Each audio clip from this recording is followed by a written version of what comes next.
이 새벽에 함께 보실 하나님 말씀은 느헤미야 13장 10절에서 14절까지의 말씀입니다. 구약성경 느헤미야 13장 10절에서 14절까지의 말씀을 찾겠습니다. 제가 가진 구약성경 748면에 기록되어 있습니다. 우리 느헤미야 13장 10절에서 14절까지의 말씀을 천천히 한 목소리로 합독하겠습니다. 내가 또 알아본즉 레위 사람들의 받을 것을 주지 아니하였으므로 그 직무를 행하는 레위 사람들과 노래하는 자들이 각각 그 전리로 도망하였기로 내가 모든 민장을 꾸짖어 이르기를 하나님의 전이 어찌하여 버린 바 되었느냐 하고 곧 레위 사람을 불러 모아 다시 그 처소에 세웠더니 이에 온 유다가 곡식과 새 포도주와 기름의 11조를 가져다가 곳간에 들이므로 내가 제사장 셀레미야와 서기관 사독과 레위 사람 부다야로 고지기를 삼고 마따냐의 손자 사꿀의 아들 하난으로 버금을 삼았나니 이는 저희가 충직한 자로 인정됨이라. 그 직분은 형제들에게 분배하는 일이었느니라. 내 하나님이여 이 일을 인하여 나를 기억하옵소서. 내 하나님의 전과 그 모든 직무를 위하여 나의 행한 선한 일을 도말하지 마옵소서. 아멘. 하나님 나라와 하나님의 뜻을 이 땅에 이루어 드리는 삶, 그렇게 살아드리려고 애쓰는 인생은 어떻게 보면 참 외롭고 고독한 길입니다. 감당해야 될 것들이 참 많습니다. 청년 시절에 제가 기독교인으로 살아가는 인생의 가치관에 많은 영향을 줬던 책이 있는데 그 책 중에 하나가 팔복 가난한 자는 복이 있나니라는 김우현 감독입니다. 이 사람 인생극장 찍었던 PD인데 이분이 어느 날 지하철에서 맨발로 신도 신지 않고 무슨 알아들을 수 없는 이야기로 복음을 전하는 것 같은 한 할아버지를 만나서 그분을 향해서 카메라를 들고 그분을 7년인가요? 아주 오랜 시간 따라다니면서 영상에 담아낸 그 영상이 TV로 방영되고 책으로도 출간된 적이 있습니다.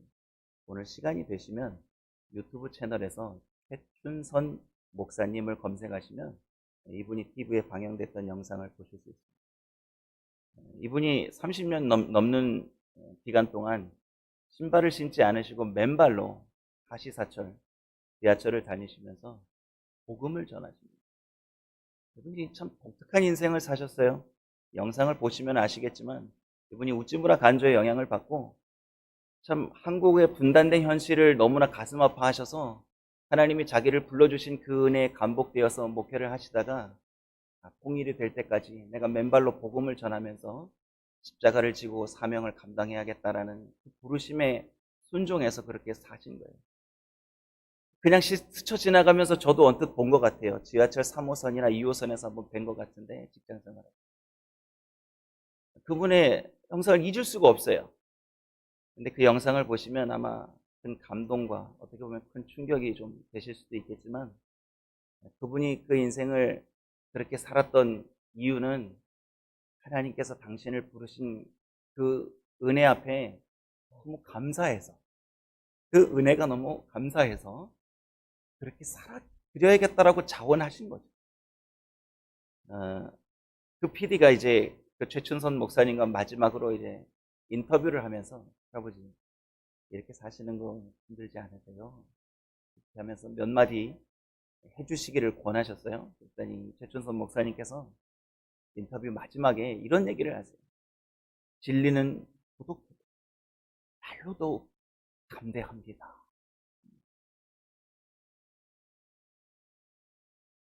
하나님의 뜻을 받들고 말씀에 순고한 정신을 삶으로 녹아내면서 이렇게 살아드리는 게 때로는 참 우리를 고독하게 만들 때가 있습니다. 근데 여러분 뭐 철학자의 말을 빌리지 않아도요. 사람이 고독해지면 내 본연의 모습을 찾게 됩니다. 내가 어떤 존재, 내가 어떻게 하나님 앞에 은혜를 받고 구원받았는가를 고독함 속에서 발견하게 된 사람만이 자기 인생의 부르심이 무엇인지 발견할 수 있는 기회를 얻은 사람입니다. 지금 어떻게 보면 우리가 외로운 시간들을 보낼 수 있고 고독함 속에서 우리가 신앙의 기쁨과 은혜들을 막 추억하기 쉬운 시간을 보내고 있습니다. 여러분, 신앙은 추억하는 게 아닙니다. 신앙은 내일을 꿈꾸고 하나님 나라를 소망하는 게 신앙입니다.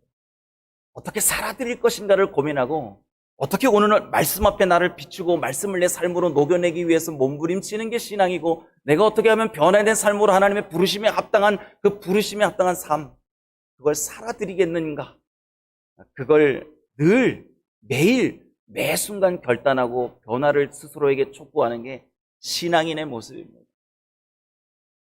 어떻게 보면 우리가 가는 길이 딱 정해져 있습니다. 우리가 가야 될 길, 진리의 길입니다.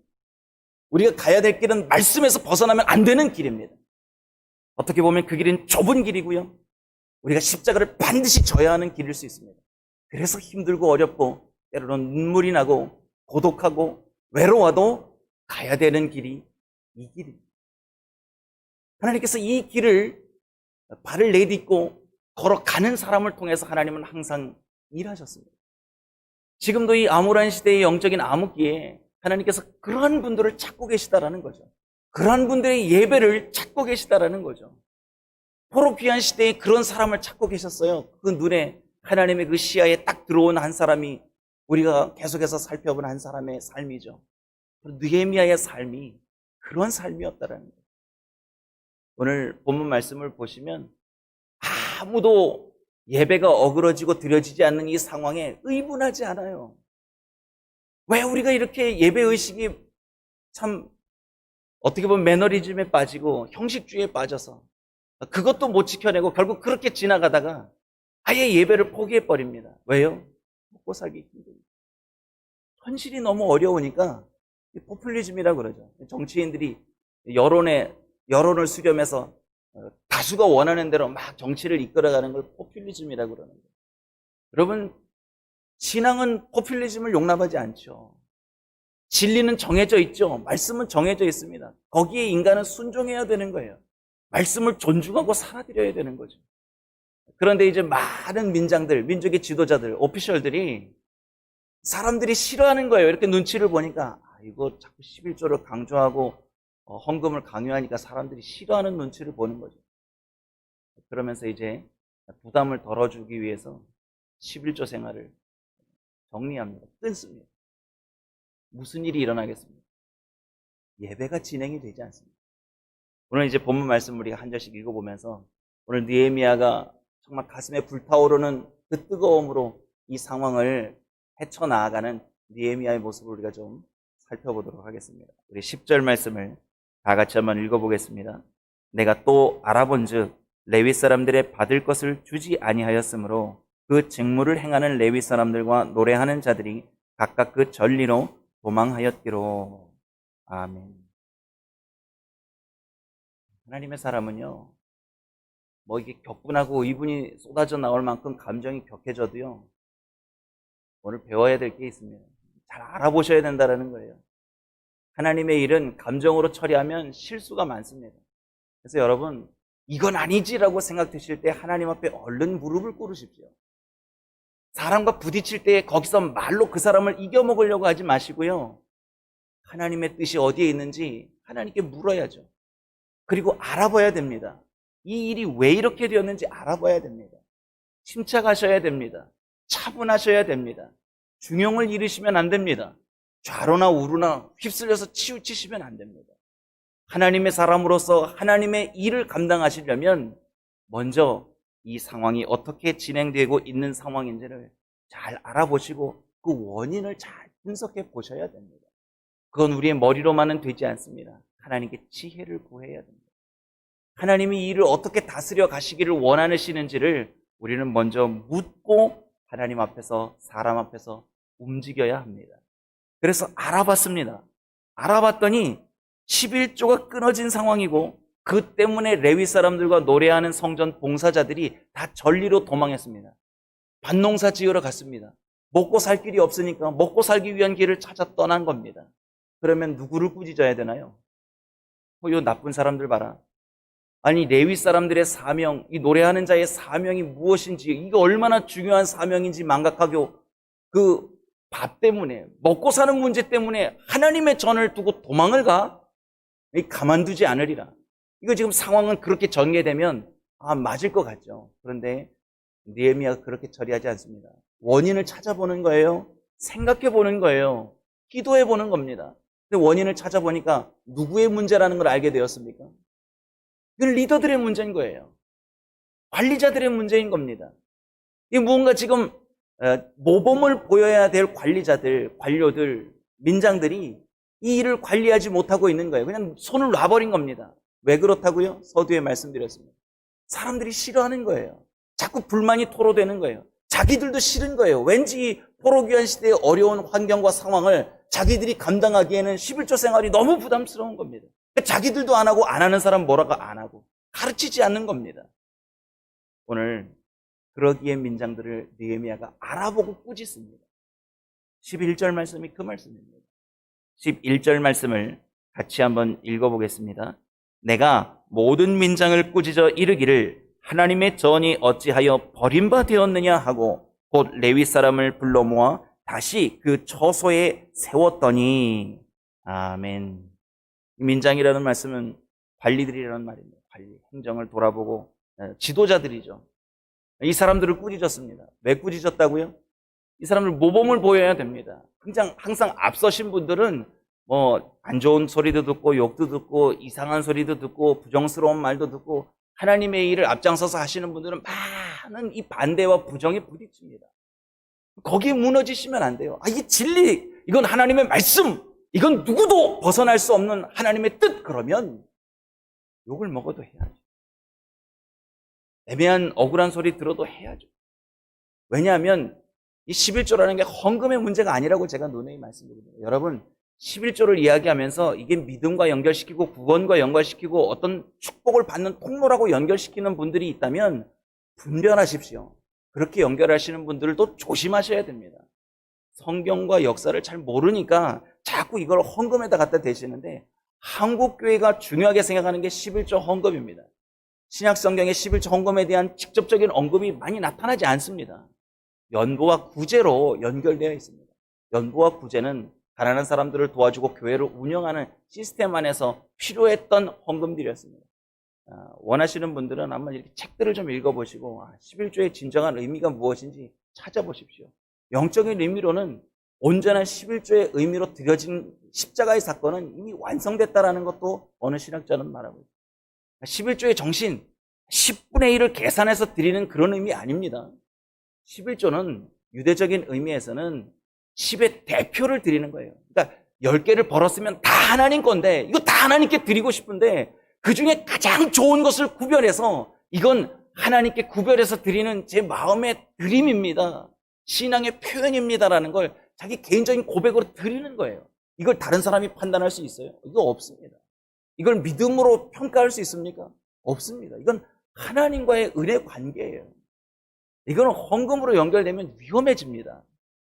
근데 이게 또 강요 안 하고 이걸 또 얘기를 안 하면 헌금 생활이 얼마나 중요한지를 또 간과하시게 되는데 오늘 이 본문에서 말하는 11조는 예배 생활의 기초가 되어지는 헌물이었습니다. 헌물입니다. 헌물. 그러니까 토지소산에서 나는 것들을 하나님께 드리고 이걸 통해서 예배를 진행하는 사람들의 생활이 연결되는 거죠. 먹고 사는 문제와 연결되는 일이었습니다. 이게 곧 예배와 직결되는 문제이기 때문에 느헤미야가 의분한 겁니다. 왜요? 이게 안 되니까 예배가 진행이 안 되는 거였죠. 그래서 민장들을 불러놓고 꾸짖은 겁니다. 그 다음에 했던 일이 있습니다. 그 다음에 느헤미야가 진행했던 일이 원상복귀식. 아닌 건 고쳐야죠. 12절, 13절 말씀이 그렇게 기록되어 있는데요. 제가 읽어드리겠습니다. 이에 온 유다가 곡식과 새 포도주와 기름의 11조를 가져다가 곡간에 드림으로 내가 제사장 셀레마와 서기관 사독과 레위 사람 부다야로 고지기를 삼고 마따냐의 손자 사쿠리 아들 하난으로 버금을 삼았나니 이는 저희가 충직한 자로 인정됩니다. 그 직분은 형제들에게 분배하는 일이었느니라. 아멘. 원래 이 10장에 보시면 느헤미야 10장에 보시면 그들이 11조를 걷어가지고 누구에게 관리를 맡기기로 했는지 혹시 기억나시나요? 레위인과 제사장들에게 이 일을 맡기겠다고 이들이 결의했습니다. 인을 쳤습니다. 그런데 맡겨나 보니까 일이 엉망진창이 되어 있는 거죠. 엉망진창이 되어 있는 일을 이제 다시 원상복귀 시키는 거죠. 느헤미야 카리스마가 이게 보통이 아니었던 겁니다. 권력도 있고 관리자로서 총독으로 온 사람 아닙니까? 민장들도 어떻게 할 수 없을 뿐만 아니라 백성들은 이미 민장들이 꾸지람을 듣고 느헤미야한테 혼났다는 이야기를 듣고 백성들은 이미 아이쿠야 큰일 났구나. 우리가 11조를 안 하고 있었던 것 때문에 총독으로 다시 출장 갔다 돌아온 느헤미야가 화났다는 소식을 듣고 사람들이 11조를 가지고 다 스스로 모여든 겁니다. 그렇게 모여들어서 11조가 회복이 되니까 이거 관리를 나눠서 다른 사람들에게 맡깁니다. 오늘 이제 네 부류에서 뽑아낸 대표를 선발해서 느헤미야가 그 사람들에게 일을 맡깁니다. 어떤 사람들이 네 부류의 사람들이 나왔냐면 첫 번째 제사장 누구요? 셀레미야라는 분을 뽑습니다. 두 번째는 어디에서 뽑나요? 관리 중에 한 사람을 뽑니다. 오늘 서기관 사독이라고 기록되어 있는데 학자들의 책을 이렇게 학자분들이 연구한 걸 이렇게 찾아보니까 이 사람이 느헤미야 곁에서 관리로 일했던 시드기야였을 가능성이 크다라고 그렇게 기록하고 있습니다. 또 한 부류에서 뽑아낸 사람이 레위 사람 중에 누구요? 부다야라는 사람을 한 사람 뽑았습니다. 그리고 마지막으로 뭐 장황하게 소개했지만 하난이라는 사람을 뽑습니다. 이분도 학자들이 연구를 해보니까 이분은 평민 중에 한 사람의 대표로 뽑아서 11조로 관리한 직분을 맡겼다는 겁니다. 뭐 이렇게 각양각색의 계층에서 전문가들을 뽑아가지고 느헤미야가 일을 맡긴 겁니다. 근데 중요한 기준이 또 하나 나와 있어서 이 은혜가 되죠. 이런 내용은 어떤 사람을 뽑았다고요? 저희가 충직한 자로 인정됩니다. 충직하다라는 말이 원문의 뜻을 보면 신뢰할 만한 사람이었다, 신임을 받는 사람을 뽑았다라는 겁니다. 여러분, 누구에게 신임 받는 게 중요할까요? 사람들에게 신임 받는 것도 참 중요하거든요. 근데 하나님의 사람에게 신임 받는 것도 중요하고요. 제일 중요한 건 여러분 믿음이, 저는 그런 생각이 들더라고요. 이렇게 말씀을 묵상하면서 보니까 하나님 내가 믿습니다. 그리스도의 구원 사역을 믿습니다. 하나님께서 역사하실 큰 은혜들을 믿습니다. 제가 막 믿는다고 피를 토하는 소리로 하나님 앞에 믿음을 고백해도요, 정작 나를 믿어줘야 되실 분이 있잖아요. 저는 믿습니다 하는데 사람들이 저를 아무도 안 믿어줘요. 제가 믿습니다 그러고 하나님을 대상으로 기도하는데 하나님이 저를 안 믿어주세요. 그러면 우리가 삶을 잘못 살고 있는 거죠. 신앙생활 잘못하는 겁니다. 그래서 신앙생활을 잘하는 삶은 이런 거죠. 사람들에게 신뢰를 얻어야 믿음생활 잘하는 겁니다. 또 하나는 뭐예요? 무엇보다도 하나님께서 나를 믿어줘야 되시는 것도 참 중요하구나라는 걸 제가 깨달았습니다. 나만 믿어서 중요한 게 되는 게 아니라 하나님이 나를 믿어주시게끔 살아드리기 위해서 몸부림쳐야겠구나. 그게 말씀대로 살아드리는 삶이라는 거죠. 그게 이제 깨달은 진리인 겁니다. 그런 사람들이 뽑혀서 하나님의 일을 맡아야 사람들이 난 못해, 부담 주지 말아요. 이렇게 포로기한 시대의 어려운 상황에서 저 민장들도 안 하는 11조를 우리가 왜 해야 됩니까? 논리적으로, 상식적으로, 경제적으로 이게 이해가 되는 일입니까? 그런 거 강요하지 마세요. 너무 부담스럽습니다.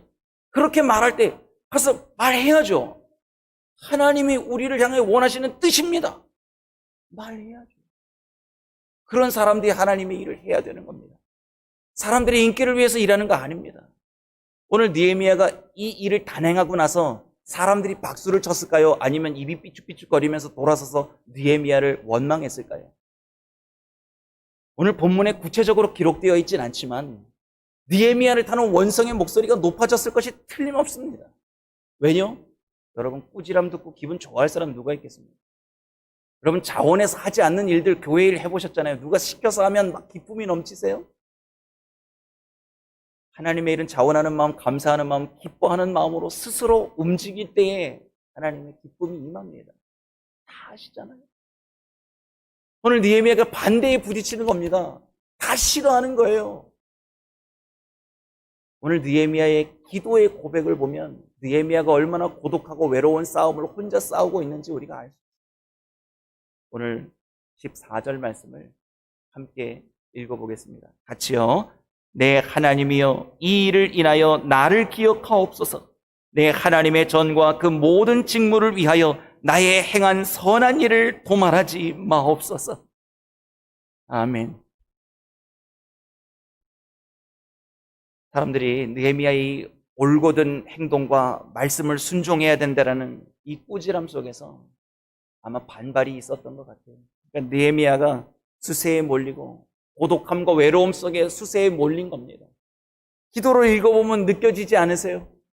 느헤미야가 지금 하나님 앞에서 가슴을 치며 통곡하는 이 기도의 목소리가 귓전에 들리지 않으십니까? 여러분, 하나님의 사람은 이렇게 사는 겁니다.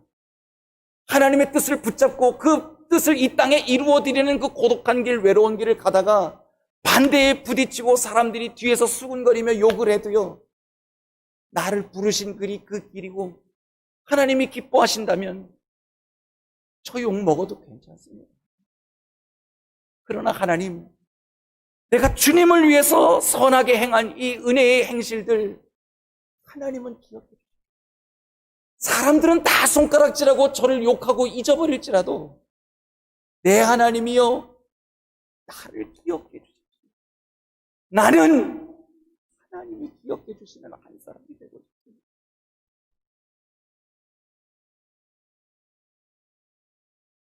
저는 선교 목사로 안수를 받았고 선교 사역을 위해 부름을 받았고 선교를 동원하는 일을 했기 때문에 교회 사역을 하면서도 많이 뒤에서 얘기들을 들은 게 있습니다.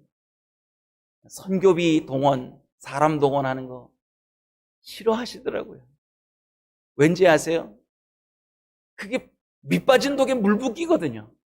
눈에 나는 열매를 우리가 모릅니다. 그러나 여러분, 꼭 기억해 주십시오. 교회가 이 땅에 세워진 목적과 이유가 무엇이겠습니까? 하나님 나라를 이 땅에 세워드리고요. 선교가 무엇인지 아십니까? 믿지 않는 백성들이 하나님을 찬양하는, 예배하는 백성이 되도록 만드는 게 선교입니다. 아주 광대한 의미로 보면 전도, 복음 전파, 우리의 모든 사역, 모든 헌신이 복음 전파와 연결되어 있다는 거, 이렇게 생각하시면 좋을 것 같습니다. 여러분, 지금 하시는 사역들이 때로 반대에 부딪힐 수 있어요. 사소한 실수나 사소한 문제 때문에 여러분들이 그 일을 내려놓고 싶을 만큼 고통스럽게 고민하실 순간들이 있으실 거예요. 그때의 성경 말씀을 펼치시고 하나님이 기름 부어 사용하신 분들, 하나님께 붙잡혀서 살았던 말씀의 사람들이 어떻게 그 순간을 이겨내고 하나님께 나아갔는지 말씀 속에서 그 좁은 길을 놓지 않고 꼭 붙잡아 주시기를 주님의 이름으로 꼭 부탁드립니다. 기도하겠습니다. 우리 하나님, 오늘도 하나님 나라와 주님의 몸된 교회와 열방의 선교제를 위해서 저희가 기도합니다. 하나님 나라의 확장과 뜻을 이루어드리는 종들의 삶에 하나님 고독하고 외로운 그 십자가의 길 위에 천국의 소망과 성령의 은혜를 물붓듯 폭포수처럼 허락하여 주시옵소서. 우리에게 맡겨주신 직분이 얼마나 고귀하고 아름다운지요. 죄인들을 부르셔서 하늘의 비밀한 일을 맡겨주신 이 사명의 길이 어찌도 값지고 어찌도 감사하고 얼마나 하나님 앞에 눈물로 찬양드리는 길인지 모릅니다. 그러나 때로는 많은 반대와 많은 저항 속에서 우리의 마음이 흔들릴 때가 있습니다. 그러나 우리 부르신 이 진리의 길, 말씀의 길, 십자가의 길 위에 꼿꼿하게 서서 세상과 타협 없이 하나님의 뜻이라면, 하나님이 기뻐하시는 일이라면, 하나님이 정말 원하시는 일이라면 나 한 사람 죽어져 주님 앞에 밀알처럼 썩어질지라도, 내 속이 까맣게 타오를지라도 하나님 앞에 충성되이 살아드려 하나님이 나를 기억하실 만한 삶을 살아드리는 저의 삶이 되도록 주님 나의 인생을 붙잡아 사용하여 주시기를 예수님의 이름으로 기도드립니다. 아멘.